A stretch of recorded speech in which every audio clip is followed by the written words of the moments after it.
Friends, आज के session में डिस्कस करेंगे principles of mental health nursing के बारे में। आज के सेशन में देखेंगे कौन कौन से प्रिंसिपल्स होते हैं जो अपनी साइकेट्रिक नर्सिंग या मेंटल हेल्थ नर्सिंग में हम फॉलो करते हैं किसी भी पेशेंट के ट्रीटमेंट के ड्यूरिंग में। ठीक है, अब हम स्टार्ट करते हैं। पहले इंट्रोडक्शन हम देखते हैं। The following principle are general in nature and form guidelines for emotional care of a patient. हमारे जो प्रिंसिपल्स होते हैं जनरल में होते हैं, नेचर में, ठीक है, और ये गाइडलाइंस की तरह हम वर्क करते हैं किसी भी पेशेंट को केयर देने में, मेनली जो साइकेट्रिक पेशेंट होते हैं साइकेट्रिक डिजीज से। ठीक है, these principles are based on concept that each individual has an intrinsic worth and dignity and has potentialities to grow। हमारे जो प्रिंसिपल्स हम देखेंगे अभी साइकेट्रिक नर्सिंग में, मेंटल नर्सिंग के, हम ये वो हमारा जो कॉन्सेप्ट होता है, मतलब जिसके बेसिस पे उनको बनाया गया है, उनका बेसिस ये था कि हर एक इंडिविजुअल की खुद की एक सेल्फ वर्थ होती है, सेल्फ रिस्पेक्ट होती है, खुद की डिग्निटी होती है, और हर इंडिविजुअल में पोटेंशियल होता है ग्रो करने का। कोई भी इंडिविजुअल मेंटली रिटार्डेड नहीं है, वो हर एक में पोटेंशियल है, वो ग्रो कर सकता है। ठीक है, अगर कोई कॉन्जेनिटल एनोमली ऐसा कुछ नहीं है तो वो ग्रो कर सकता है, कुछ डिजीज उनको ट्रीट किया जा सकता है। ठीक है, हम देखते हैं, प्रिंसिपल स्टार्ट करते हैं। पहला हमारा प्रिंसिपल है patient is accepted exactly as he is. जैसा कि हम इस प्रिंसिपल्स की जो वर्ड है उसी से समझ सकते हैं, पेशेंट जैसा भी है हमें वैसे ही उसे एक्सेप्ट करना है। मतलब पेशेंट अगर ब्रूटली बिहेव कर रहा है, पेशेंट बहुत ज्यादा हंस रहा है, बहुत ज्यादा रो रहा है, बहुत ज्यादा हमसे एबनॉर्मल बिहेव कर रहा है, कुछ भी हो, हमें उसे वैसे ही मतलब एक्सेप्ट करना है। हम उसे ये नहीं कि हम उसे, जैसे पेशेंट से गुस्से से बात कर रहा है रूडली तो हम उसे ट्रीटमेंट देंगे, ऐसा नहीं है, हम उसे इक्वल ट्रीट ही करेंगे। हम देखते हैं अंदर क्या लिखा हुआ है। accepting means being not judgmental। acceptance conveys the feeling of being loved and cared। Mainly acceptance का मतलब होता है नॉन जजमेंटल, मतलब खुद के वहां पे उसको जज नहीं करना। ठीक है, एक्सेप्टेंस का मतलब होता है मेनली पेशेंट को नर्स ने एक्सेप्ट कर लिया है, उसे अब वो केयर और लव देगी। ठीक है, मतलब अगर कोई किसी को एक्सेप्ट कर लेता है उसका मतलब ये होता है आप उसकी केयर करो, उसको लव करो, तभी आपने उसको एक्सेप्ट किया है। Nurse conveys to patient that she may not approve everything what he does but he will not be rejected and जज बिकॉज ऑफ हिज बिहेवियर। इस प्रिंसिपल के थ्रू नर्स ये कन्वे करती है मैसेज पेशेंट को कि उसे जो भी बिहेवियर वो शो कर रहा है, हर बिहेवियर को उसे अप्रूव करने की जरूरत नहीं है, और वो उसके उस बिहेवियर की वजह से नर्स ना ही उसे जज करेगी ना ही उसे रिजेक्ट करेगी। ठीक है, ये हमारा पहला प्रिंसिपल हो गया। दूसरा हमारा है being non judgemental and non punitive. Non judgemental का मतलब कि हम पेशेंट्स को जज नहीं करेंगे खुद से, हम खुद के ओपिनियन को उस पर नहीं अप्लाई करेंगे। और नॉन पनिटिव का मतलब हम किसी भी तरीके से उसको कोई भी पनिशमेंट नहीं देंगे, ना डायरेक्टली या इनडायरेक्टली उसे हम कोई भी पनिशमेंट नहीं देंगे। ठीक है, अब अंदर देखते हैं इससे क्या है। The patient behaviour is not जज एज राइट और रॉन्ग, गुड और bad. Patient is not punished for his undesirable behaviour. Avoid both direct and indirect methods of punishment. हम पेशेंट के बिहेवियर को गुड और बैड, राइट और wrong की तरह क्लासिफाई नहीं करेंगे, उसको हम किसी भी तरीके की पनिशमेंट नहीं देंगे। ठीक है, ये हमारा दूसरा प्रिंसिपल हो गया। तीसरा प्रिंसिपल हमारा being sincerely interested in patient. इसका मतलब यह है जब भी हम पेशेंट से टॉक करेंगे, कन्वर्सेशन करेंगे, तो हमें उसकी हर बात को ध्यान से सुनना, उसमें एक इंटरेस्ट लेना है। ऐसा नहीं कि हमें एक एज अ पेनल्टी भरनी, नहीं, हमें उसे ध्यान से सुनना ताकि जो वो बातें बोलेगा, जो भी हमसे कन्वर्सेशन करेगा, उसमें से कुछ ऐसी चीजें हो सकती हैं जो उसके ट्रीटमेंट के लिए बहुत हेल्पफुल होंगी। जैसे कि it means considering another individual interest. इसका मतलब ये भी होता है दूसरे इंडिविजुअल के इंटरेस्ट को हमने एक्सेप्ट किया, हम उसको मान रहे हैं। ठीक है, this is demonstrated by allowed to make own choices, being honest with him, being aware of his likes and dislikes, studying patient behavior। देखो इसमें हमारा पेशेंट्स को हम अलाउ करते हैं, वो अपनी चॉइसेस कर सकते हैं, अपने हिसाब से सारा काम कर सकते हैं, पहला। दूसरा, हम उससे हॉनेस्ट रहेंगे, हर चीज असलियत ही उसे बताएंगे, ट्रुथ बताएंगे हमेशा। ठीक। तीसरा, नर्स जो होगी हर एस्पेक्ट में उसकी लाइक्स और डिसलाइक्स को कंसीडर करेगी। ठीक है, और हमें पेशेंट के बिहेवियर को भी अच्छे से अंडरस्टैंड करना होगा।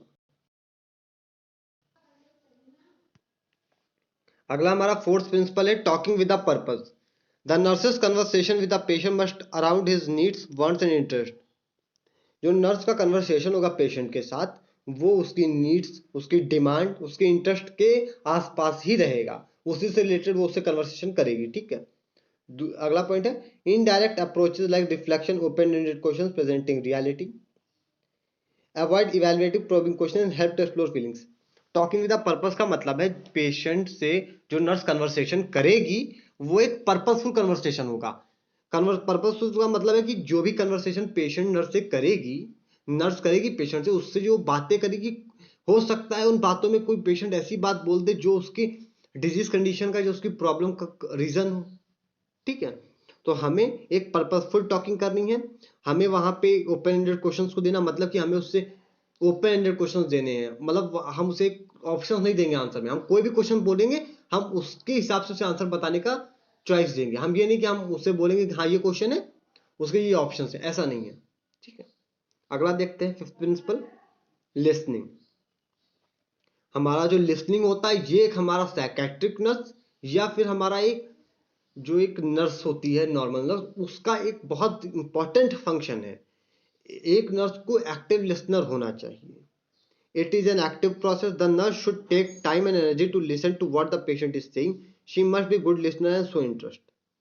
नर्स को एक अच्छा लिसनर होना चाहिए, पेशेंट की हर बात को वो ऑब्जर्व करे, उसकी हर बात को अच्छे से अंडरस्टैंड करे। नेक्स्ट है हमारा use self understanding as a therapeutic tool. जैसा कि हमने देखा, हमारा छठा प्रिंसिपल जो है use self understanding as a therapeutic tool, मतलब कि जो नर्स होगी उसको पहले अपने आप को टोटली अंडरस्टैंड करना होगा और अपने आप को समझ के उसे उस चीज को थेरापेटिक टूल की तरह यूज करना होगा। A psychiatric nurse should have a realistic self-concept and should be able to recognize one's own feelings, attitude and responses. जो साइकेट्रिक नर्स होगी हमारा, उसको खुद के बारे में एक self concept, realistic self concept होना चाहिए। उसको खुद की वीकनेस, खुद का एटीट्यूड, खुद की फीलिंग्स के बारे में अच्छे से पता होना चाहिए। ठीक है, exchange personal experiences freely and honestly with colleagues, discuss own personal reaction with experience person.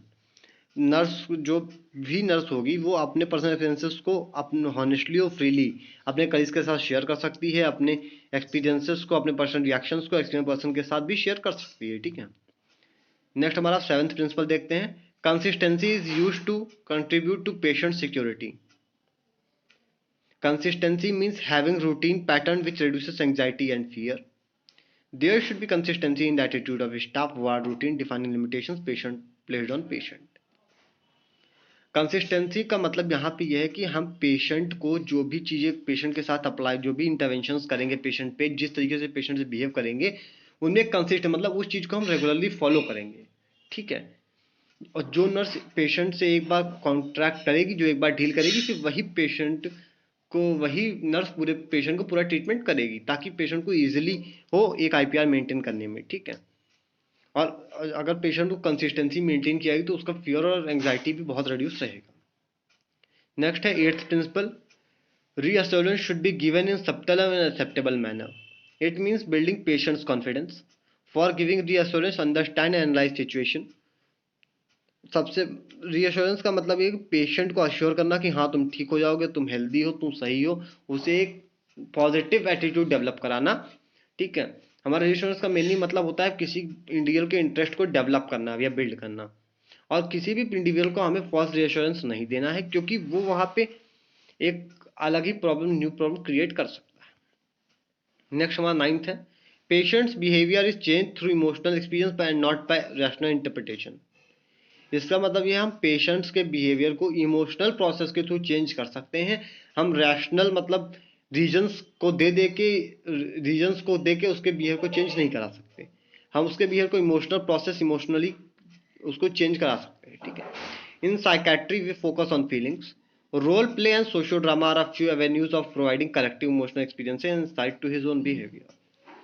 हम साइकेट्रिक में मिली जैसे हम देखते हैं, हम पेशेंट्स के बिहेवियर पे, फीलिंग्स पे, उसके थॉट्स पे, उसके एटीट्यूड पे फोकस करते हैं, इन सभी चीज़ों पे हम फोकस करते हैं।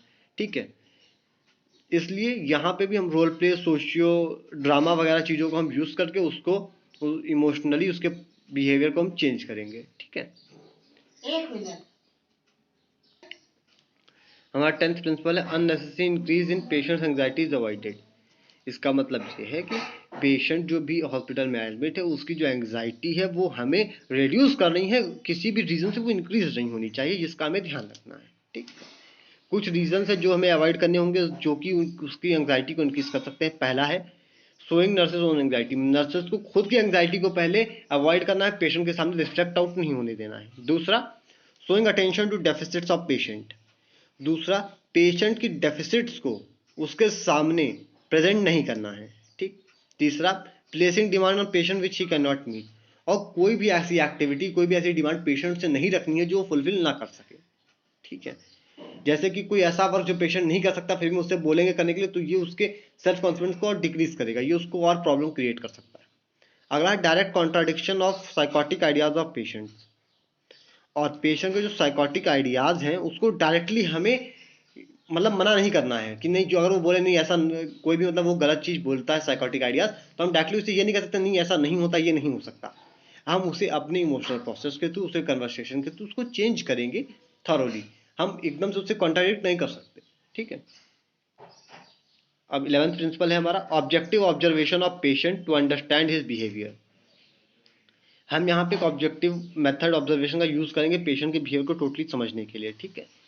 हमारा इसमें पहला आ जाएगा, objectivity is an ability to evaluate exactly what the patient wants to say and not mix up one's own feeling, opinion, judgement. Objectivity का मतलब होता है यहाँ पे हम उस चीज को इवैल्यूएट करने की कोशिश करते हैं कि पेशेंट क्या कहना चाहता है। ठीक है। और यहाँ पे हम अपनी फीलिंग्स और जजमेंट एटीट्यूड को मिक्सअप नहीं करेंगे। Nurse should indulge in introspection and do not allow his needs to dominate over patient's need. और नर्स को इंट्रोस्पेक्शन करना होगा, अपनी खुद की चीज़ों को समझना होगा और अपनी आइडियाज और फीलिंग्स को पेशेंट पे फोर्स नहीं करना होगा। ठीक है। 12th प्रिंसिपल है maintain realistic nurse patient relationship. इसका मतलब यह है कि एक नर्स और पेशेंट के बीच में रियलिस्टिक रिलेशनशिप होनी चाहिए। Realistic relationship focuses on personal emotional needs of patient, not on nurses needs. हमारी जो रियलिस्टिक रिलेशनशिप होगी नर्स और पेशेंट के बीच में, वहाँ पे जो हमारा फोकस होगा वो पेशेंट की इमोशनल और पर्सनल नीड्स होंगी, ना कि हमारी नर्सेस की नीड्स। ठीक है। Nurse empathise and understand feelings of patient. यहाँ पे नर्स पेशेंट को एम्पैथी शो करेगी कि हाँ वो उसकी प्रॉब्लम को समझ रही है, उसको समझ सकती है, वो खुद भी उसने देखा है ऐसा, उसकी फीलिंग को अंडरस्टैंड करेगी। ठीक। नेक्स्ट हमारा 13th है avoid physical and verbal force as much as possible. हम पेशेंट से, साइकेट्रिक पेशेंट जितने भी होंगे उनसे फिजिकल और वर्बल फोर्स जितना हो सकेगा उतना अवॉइड करेंगे। All methods of punishment should be avoided, undesirable behaviour should be prevented. हम पेशेंट का जो भी अनडिजायरेबल बिहेवियर उस तरीके से एक्सेप्ट करेंगे, उसको कुछ भी उसके लिए हम पनिशमेंट नहीं देंगे, और किसी भी तरीके से डायरेक्टली या इनडायरेक्टली कोई भी पनिशमेंट पेशेंट को हम नहीं देंगे। ठीक है। 14th प्रिंसिपल है हमारा all explanation on level of patients.